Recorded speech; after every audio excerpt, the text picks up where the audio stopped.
Phil Thomas, Scotiabank's Chief Risk Officer, is being moved into a new role as Chief Strategy and Operating Officer starting in December. And this shift comes just weeks after the bank began laying off workers in Canada. But why this happened is even more surprising, and the real consequence comes later. Here's the short version. Scotiabank is reshuffling its top ranks. Phil Thomas, credited by CEO Scott Thompson for having elevated our global risk management function during a period of rapid change and macroeconomic challenges, including the pandemic and ongoing global trade negotiations, will take on strategy and operations. Shannon McGinnis, who joined the bank in 2024 after nearly 3 decades at Toronto Dominion Bank, will become the new Chief Risk Officer. Anik Asher, who'd been in the strategy role for about a year and a half, moves to Executive Vice President of Real Estate Secured Lending. The bank also named Tracy Gomes as Chief Risk Officer for Canadian Banking, Global Wealth Management and Credit Risk, and Megan Terry as Chief Global Corporate and Public Affairs Officer. Now let's unpack why this matters. Banks don't shuffle your risk chief into operations for fun. This is a signal that Scotiabank is trying to fuse risk oversight with day-to-day execution, to make risk thinking central to how the business is run, not something parked in a corner.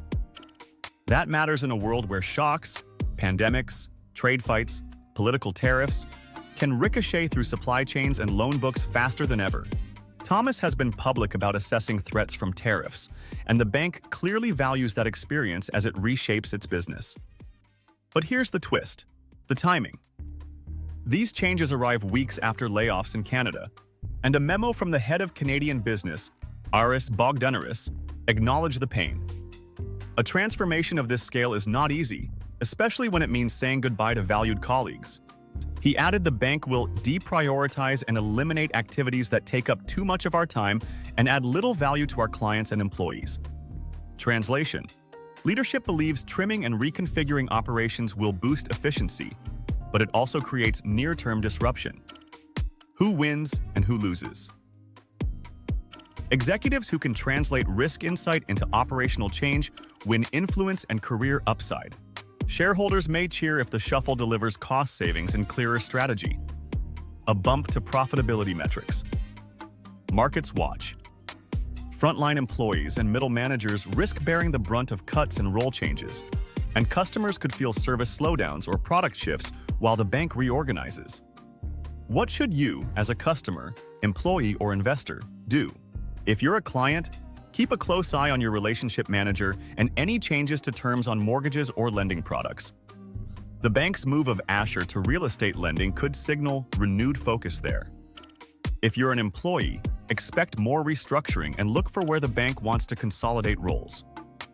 If you're an investor, watch for signs leadership is delivering on efficiency, cost-to-income ratio, return on equity, and any guidance at upcoming earnings calls. And what almost no one is talking about is the cultural test. Can a bank marry rigorous risk controls with aggressive cost-cutting without hollowing out talent and trust? That's the bigger gamble. This shuffle could be the start of a smarter, tighter Scotiabank. Or it could be a precursor to more cuts that undermine long-term growth. So watch December closely, because when the new role takes effect, we'll get the first real glimpse of whether this is a strategic pivot or a cosmetic reshuffle.